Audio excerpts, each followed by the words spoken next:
I know that the world seems messy, the world is messy, but not only do I have hope because of everything that you all are going to make possible, and because you know how to win. Welcome to a winning mental health movement, a space where we turn conversations into action for mental health. I'm Karis Myrick, the Senior Vice President of Partnerships and Innovation at Inseparable, and I'm thrilled to be here to guide you through this series with my fellow co-hosts.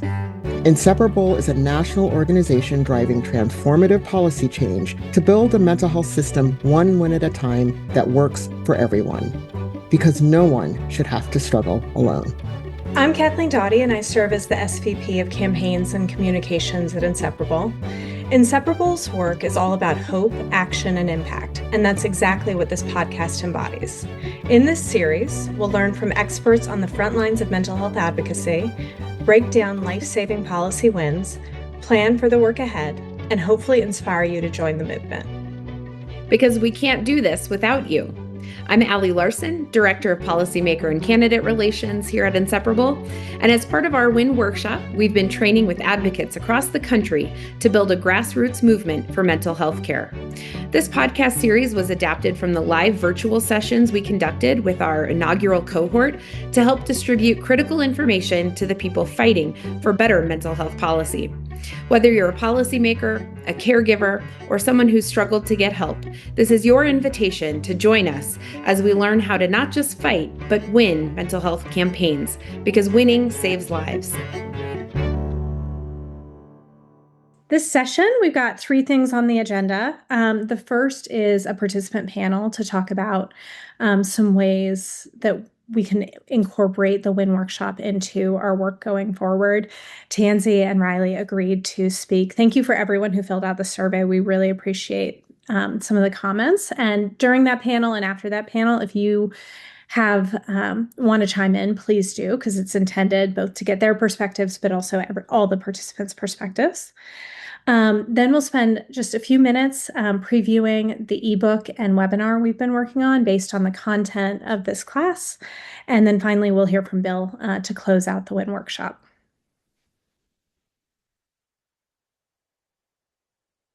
Next slide. So I mentioned Riley and Tansy will be doing the participant panel, and Karis will be moderating today. So we are going to have this wonderful conversation with Tansy and Riley. And before we just jump into the first question, might be a nice reminder if both Tansy and Riley, if you could just, talk a little bit about who you are, who you are, where you're from. This is not Las Vegas, but can you tell us more about, speak more to your work and reintroduce yourself in that way relative to where you work and what you do? I'll go ahead and start with you, Riley. Yeah, absolutely. Well, it's nice to be on with everyone again. I am Riley Carter. I'm located in Denver, Colorado. For the last 2 years, I've been with a foundation in Colorado called Gary Community Ventures. The reason why I decided to go work at Gary was because it's a very interesting foundation, not like many others, at least at the Colorado level, where it has the legal structure. They have a separate entity that allow for us to do very hands-on policy and advocacy work, and then some resources. And we're a sunsetting entity, so we will be gone by 2035. And thinking about what we want to accomplish within those 10 years, and also how we set up for those whatever we accomplish to not go away, and for people to build on it and improve upon it. We work across three broad outcome areas of school readiness, youth success, and family economic mobility. Awesome. Tansy? Hi, everybody. I am Tansy McNulty, the founder of 1 Million Madly Motivated Moms. We go by 1M4 for short. And we are a collective tribe, village of Black maternal figures and our allies working to end police violence in this country by the year 2038. And a significant portion of that work is educating the public on legislative policies that impact public safety and mental wellness. And our biggest project right now for the last couple of years has been the Right Response Directory, which gives the community over 250 response teams across the country who can answer the call and help their loved ones or themselves when they're having a mental health, behavioral health, or substance use disorder. We want to give the community another place to call when there's an emergency of that form, so that the police aren't involved and people don't get harmed or further traumatized. And yeah, just to introduce myself, right? Not why I came here yet, right? Yeah, I'm No. going to get Okay. to that. But yeah, Okay. see, We'll wait you on can that. tell now people have the questions beforehand, but that's okay. So why don't you go ahead, Tansy, since you've already jumped into that? Like, can you You talk gave a a little bit? spoiler alert. Yeah, it's okay. No worries. Absolutely. What drew you to be a part of the Win Workshop in this cohort? So when I saw that you all were doing the workshop, first of all, it had win in it, and I was feeling at that moment like we were losing a lot. So like a lot of losses happening, like we were really flooded with all of these losses. And I was like, I need a space.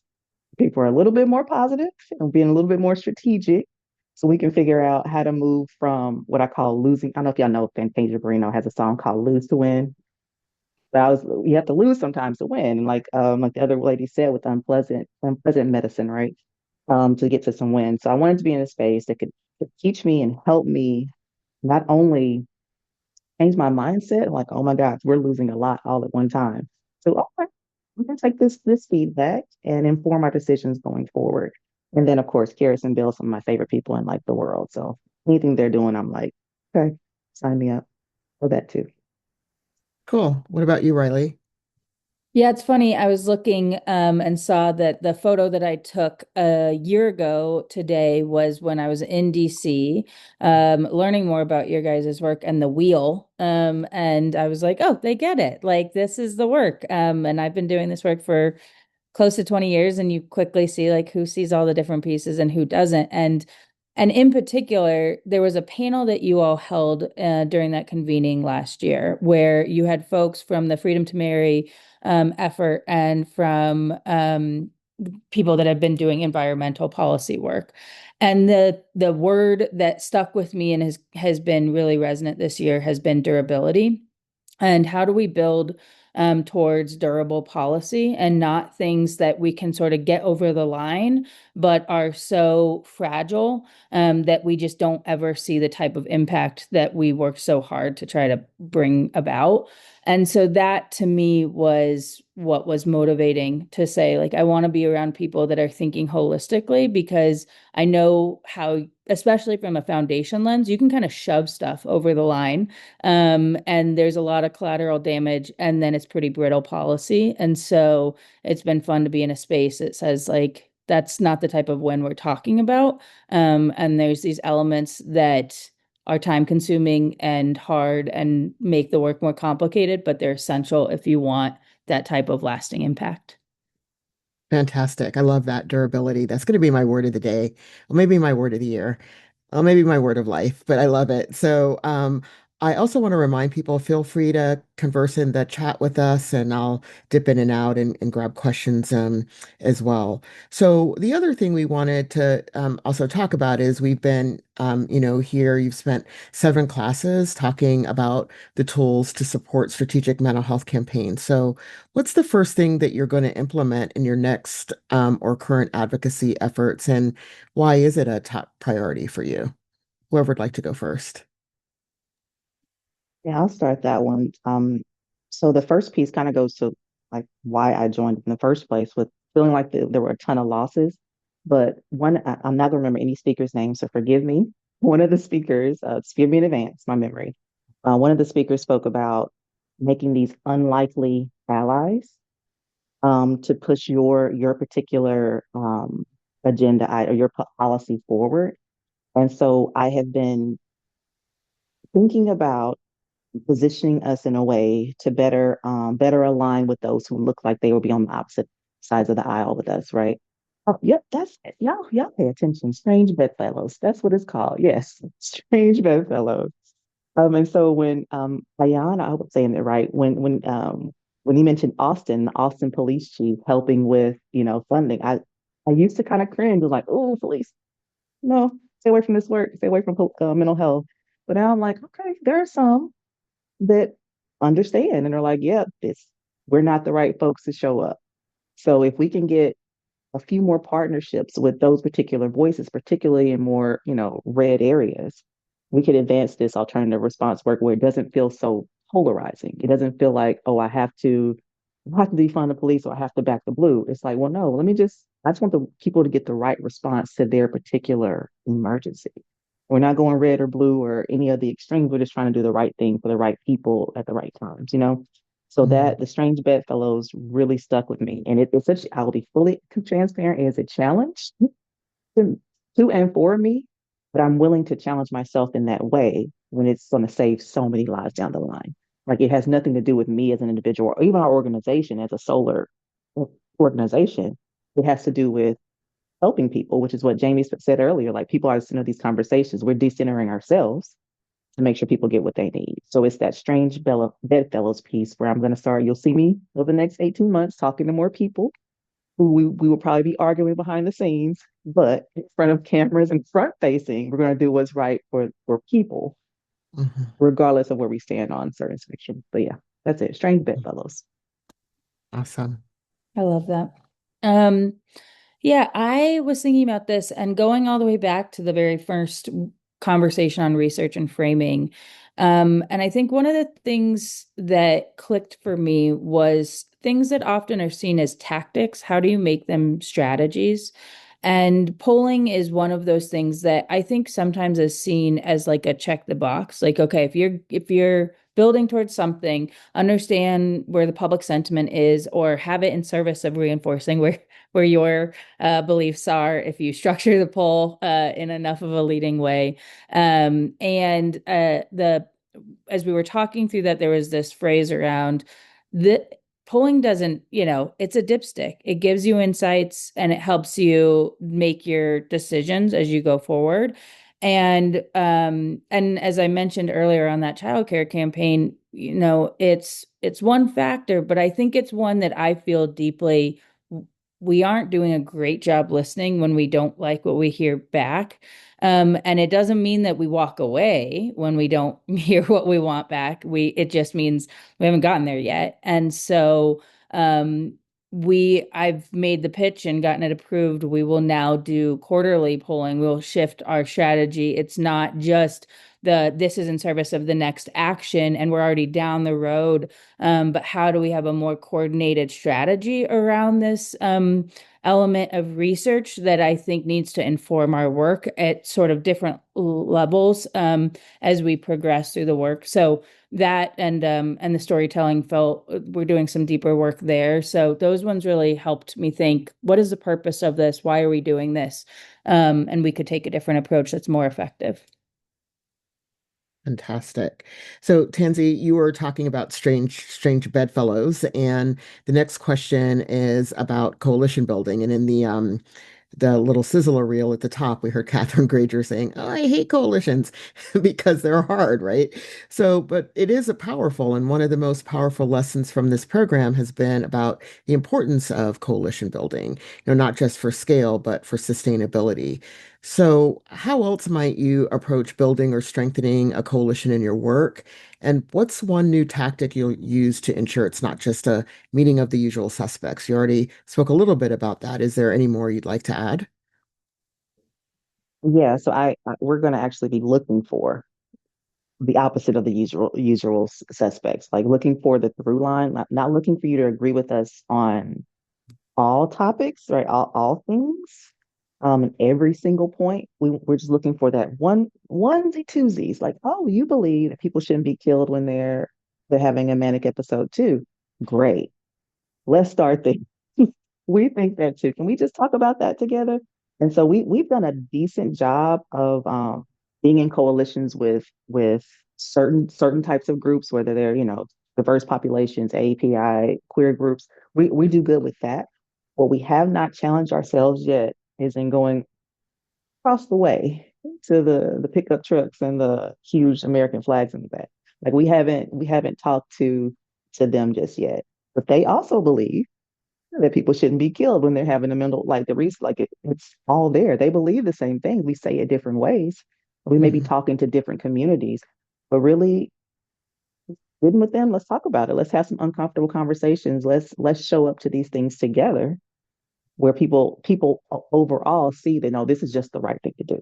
Like it's not because Tansy's a black woman in Northern Virginia or DC, and you're a white man in Jackson, Mississippi, or you want to be in Jackson, you'll be like in Madison, Mississippi. You're in Mississippi as a white cisgender man. Like let's do this, together. So our different tactic will be not just looking for those that have like huge commonalities, things in common with us, but specifically targeting and looking for those who look like we should be polar opposites, like we should never be in a room together. So I think we'll get much farther, much quicker toward our road to 2038. Like we have a very aggressive, we've got 13 years to do this work and we're done as an organization. That's it. So we're going to have to make these strange bedfellows and really truly be down for each other. I don't know how to say that in a more eloquent way. I'm sorry. Truly be down for each other to ride these policies through and push forward what's really the right thing for the community. Amazing. Yeah, Riley? yeah, I think where my mind went, and hopefully you guys can track as I'm thinking about this, but I'm thinking a lot about in the sort of youth mental health space, which is where we are stronger than overall mental health. In some ways, and I think rather unintentionally, over the last several years, we've lost coalition with the broader health community. We've built stronger partnerships with a range of folks that might have been unexpected, and yet we've sort of othered ourselves and are seen as a sidecar. And maybe there was never a time where it was really integrated, but there's some really interesting conversations happening in Colorado as we have a gubernatorial race coming up, as we are facing the same things the entire country is facing in relation to the passage of HR 1. But even it's felt really acutely in our state because of some policy decisions we have in the way that we're tied to the federal government. And so there's a group of folks that's really broad that's coming together to say, wow, over the last several years, we've let ourselves get incredibly fragmented. And the insurance companies aren't talking to the providers, aren't talking to the disability advocates, aren't talking to the mental health folks. And wow, maybe this was an intentional tactic that we have become so fragmented and fractured that we don't have a cohesive vision. And I say it with trepidation because, we also know some voices are louder and more influential. And so you want to go in eyes wide open.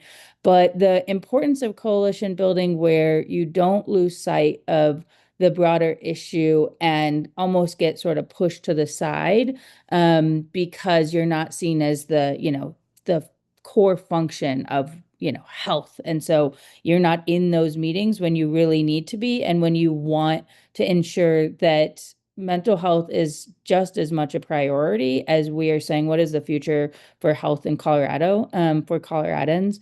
And so that's been an interesting sort of like relearning old lessons, maybe. It's not profound, but it's easy to look up and say, wow, we've built all these new interesting partnerships, but is it building towards all of the right conversations? And how do you sort of balance those tensions? Thank you. I love that. Like, there's no health without mental health. So, how do those conversations happen? Mhm. So, the other thing, you had used the word of the day, month, year, life of durability. So, I'm going to ask a question about creating durable infrastructure, particularly around power building and how do you do that? So, Riley, since you've used the term, how will you use a power building lens for durability to turn short-term wins and campaigns into long-term mental health movements? I mean, this was my favorite. This one has had a huge impact on my overarching organizational strategy. I'm in the middle of designing it, working with Brad Clark, who some of you guys know, and saying, I thought what Tiffany really brought to the conversation in our last session together just sparked for me, like, you have to design and build for this. And so at Gary, we have done multiple ballot measures or big pieces of legislation, and we have not really, I keep calling it, and no one likes this term, so sorry, but the connective tissue between sort of the grass tops conversations. Here's what we know, the data tells us the problems here, and where are people on the ground? And we have in Colorado an interesting, like when you sort of look into our state, you see really strong policy, you see a lot of nonprofits, you see some good things going for us. But we have a huge disconnect between sort of really engaging deeply with people on the ground. And with Gary's sunset, with the conversations that we've had here, where you've seen what people have built, I'm actually trying to take that and build it into action to say, what would it look like for one of Gary's sort of long-term legacy plays to be actually investing in the infrastructure building that often lives at the party level or in different places where you don't see some of these conversations around where do we want to go as a state more holistically than just sort of a more of an ideological or sort of party-driven vision. And so more to come on this. It's early stage, but it was a big catalyst to saying we actually should be doing something and not just sort of wringing our hands about this. It feels overwhelming and it's big and it can feel like it can take you off from the other stuff that you do, but it also is so important. And we're not seeing it other places. So I'm excited to try to engage a lot in power building in 2026. Awesome. And Tansy. I'm going to say something you're not supposed to say when you're on a panel. I'm going to say it anyway. I really don't know. I I do not know how we're going to build like durable, sustainable power building in the decriminalization of mental illness space right now. Mhm. We what I do know is that we as an organization are working to get more to the community level. So we're a national organization, which is great, but it's like boiling the ocean. And we're boiling the ocean that's tainted right now. So it's at the federal level. Just give that up. We're done. But at the community level, my community in Virginia, your community in Cali, yours in Colorado, if we're at the community level, uniting people there around the topics that are like central to what they care about when it comes to mental health and mental illness, that may work. So over the next, that's one of our goals for 26, or the establishing of 1 in 4 chapters. I've been wanting to do it for years, but now feels like the right time. People need in-person connection. We also want them to more broadly use their stories, share their stories of why this is important, and we'll be tapping Inseparable to help us with that. Get us on some hearings, like tap us to talk. But is it going to be durable? Is it going to work? I don't know. Yeah, I can say we are going to try. I love it. When I have to take that straight, what's the medicine called? In unpleasant medicine, the failures, the slip ups, take the L's, and we'll do it, and we'll hope we get stronger from it. But we're just out here trying. We're just trying. So Tansy, number one, I appreciate the authenticity. Many people might have tried to answer the question rather than saying, "Yeah, I really don't know, but this is what I'm going to try." And I like the leaning into the trying. And if it doesn't work, you just assess it, and it sounds like you're going to kind of Keep going, figure out figure it what's out. going to happen next. So really Yeah. appreciate that truthful and authentic response. So. And you got some hearts and claps, I think, that were coming up on the screen as well. I So love hearts. yeah. So let's also talk a little bit about any other takeaways from the campaign management skills that we've discussed that you think will really stick with you and your work. Who wants to start? I'll let you guys hash it out. I won't call on you. I'll take that one. On the campaign side, understandable messaging, not over complex. Really, really, really, really simple. And the power of storytelling. Um, Everything is connected to storytelling. Like data is wonderful. We need it. Research, we need it. But people need to feel something when they see and hear our messages. They have to feel it. So storytelling, we are leaning very heavy into storytelling. I will let y'all in on what I've been starting to tell the world. We are developing a television series, a Hollywood television series for alternative response that we're hoping to stream in early 27 on either Hulu, HBO Max, Netflix, whoever's going to pay us the most money for these stories and really highlight alternative response well and allow us to be creative directors on the project. We're partnering with them, but we're doing that because there are so many, it's the power of storytelling. There's so many stories. People understand policing and they understand first response because they watch 911. They watch SVU. They watch, I don't know, I can't even name Chicago Med. Name the thousands of those types of response. They don't know what alternative first response looks like, mobile crisis looks like practically. It is happening. And so our goal, this is a BHAG of a goal, but we're going to do it. Our goal is to help people understand it and also want more of it so that they can help fund it, but it doesn't keep getting defunded depending on which city you're in and which budget line item they put it on. So on the campaign side, the storytelling piece, we are leaning heavy into that. We're using stories from our right response, those that are on the right response directory, to craft the scripts for the show. And we're highlighting the teams that the stories came from. Not the faces of the individuals, but the teams that are there. That's what's important. It's durability, Kathleen. Well, I'm gonna take it. Make So I people have an love answer it so now. they don't defund it. Yeah. Is the definition. Make You got okay. I'm probably gonna steal that. Make people love it so they don't defund it. Kathleen said it. Yeah. I'm gonna quote you, but I'm gonna say it. I love that. But that's what we're doing. That's That's gonna be amazing. Uh-huh. that's it. And And I, now and I I know love durability. And I love the fact too that because people watch those other shows that you've named, oftentimes on those shows, mental illness and substance use shows up in somewhat stigmatizing ways. They've gotten a little bit better, but many times there's not an understanding of exactly what's going on there, where this will conquer a couple of things at one time. So I love that.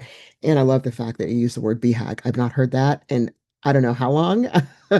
So, I should we say what that is? It's a what is it? Big, hairy, audacious goal. Is that what it is? If I've Yep, got that's exactly it. Big hairy yeah, audacious love goal. it, Yep, that's love it. it. In case people don't know what that is. All right. So, Riley, what about you? I love that. Well, Tansy set sort of a unrealistic bar there with this show. I'm like, mine was also storytelling, but lower your expectations now. But I think same thing. It kind of comes back to this: how are we operationalizing listening and then using it to drive strategy?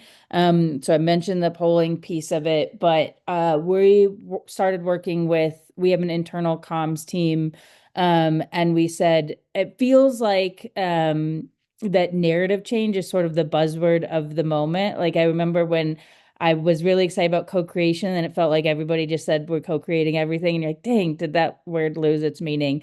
So narrative change feels like it might be on the same path. But I think my translate for that is it's just deeper work where we're really trying to understand and shift the way that we're talking about things based off of where people are at. And I keep going back to this childcare. I love this. Sorry, looking at the chat. I keep going back to this childcare example because it's where we've put a lot of our time and energy over the last year. But the polling that we did in August revealed that I don't think this is unique, but it was startling. We have a man issue as it relates to childcare across every demographic. There is not men with children under 5 are still under 50% in support of investing in childcare. And so I think using the data that we collect to say who do we need to talk to? And is there a way to move these audiences in a way where they would be willing to see that this is worth investing in, and they see the effects of what that investment could lead to. And so it's led to our comms team developing a really robust narrative change agenda where they're going to be able to measure sort of where baseline people at in specific audiences. And if we try these different types of messages, if we listen to them and then incorporate that language back in, if we like a very strategic way to say, is this movable or not? Because if the goal is always winning, we need to see some movement here to see a different type of base number. And we can't just sort of throw everything out there and hope that it works. And so I think that was one of the takeaways that was helpful in some of these conversations about the way that you really surgically go at trying to change where the data currently stands and not just sort of try old tactics and hope for the best. Fantastic. So, I just well, I have no words. I have many words, but just want to thank you for sharing your insights and your learnings, with all of us. It's been amazing to have this conversation. And before I kind of close it fully out, I think we have a few minutes, not many, but if other folks want to either put in the chat or raise their hand for one or two comments about also, what do they hope to what was their takeaway and what do they hope to apply? But first of all, I want everybody to please give a big round of applause, hearts, claps, hats with boobers flowing out of them to Tansy and Riley. Thank you so much. And with that, I will turn it over to Bill.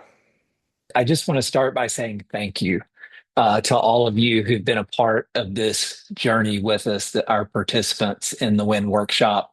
I also want to thank the campaign workshop team for their support, all of our guest speakers. But I really want to have a shout out to the Inseparable team that has worked so hard to turn this idea I had into what a cool reality with all of you.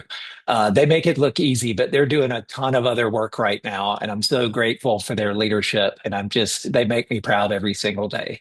Um, you know, uh, when Riley was talking about how we kind of were alienated in the youth mental health conversation sometimes from the rest of health, it reminded me of the conversation I have when I introduce Inseparable and what we do.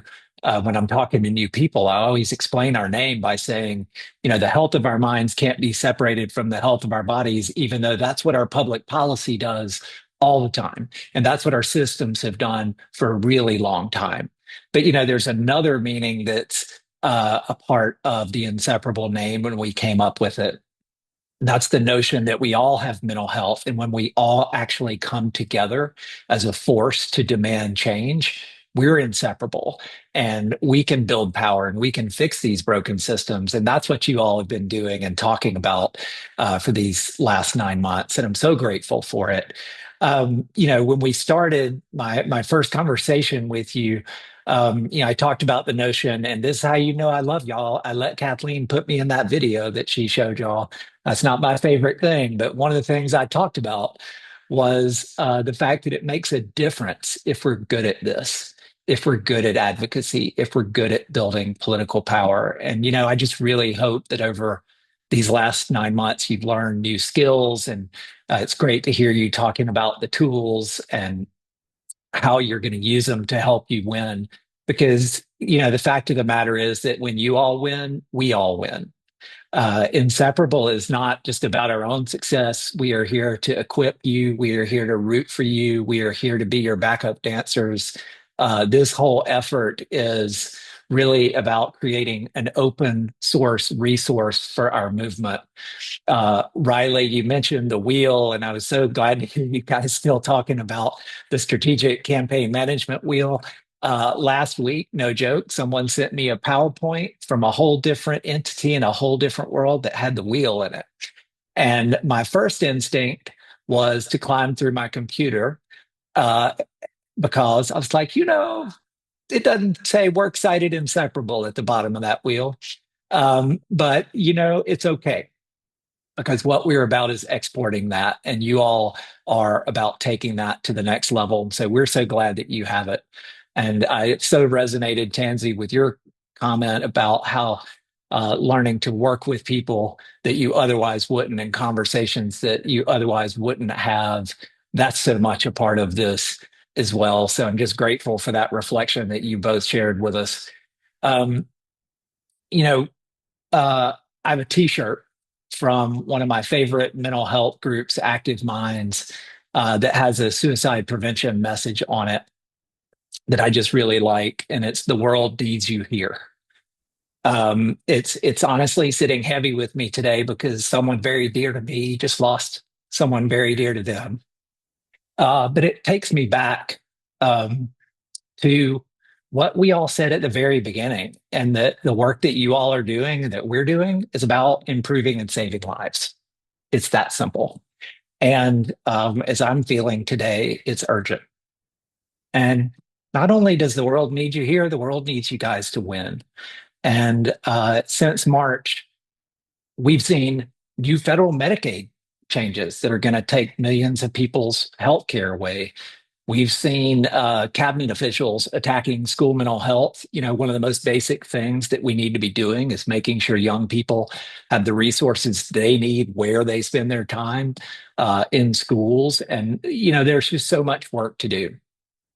But I will also say that since March, we've worked with a lot of people in this meeting and leaders across the country and partner organizations to pass 40 new pieces of mental health legislation and funding. Red states, blue states, every single region of the country, 40 bipartisan wins, and that's just since March. And the way that we delivered those wins was by using the strategies and tactics that you all have been talking about and honing together through Win Workshop. So I just kind of want to leave you with, I know that the world seems messy, the world is messy, but not only do I have hope, I have more hope today than I did in March because of everything that you all are going to make possible and because you know how to win.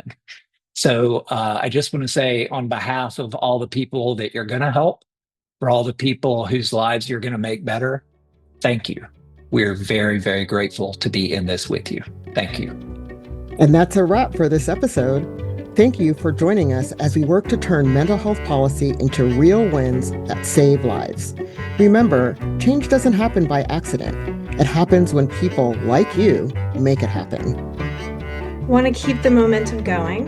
Visit inseparable.us to find toolkits, campaign resources, and ways to take action in your community. And if today's conversation resonated with you, share this episode with someone who needs to hear it, because mental health advocacy grows when we work together. This podcast is just the beginning. If you're ready to go deeper, make sure you catch up on this entire series to get trained on how to fight and win mental health campaigns in your state. Because when we organize, we don't just make noise, we make change. Thanks again for listening. I'm Karis Myrick. I'm Kathleen Doughty. And I'm Allie Larson, and we'll see you on the next episode.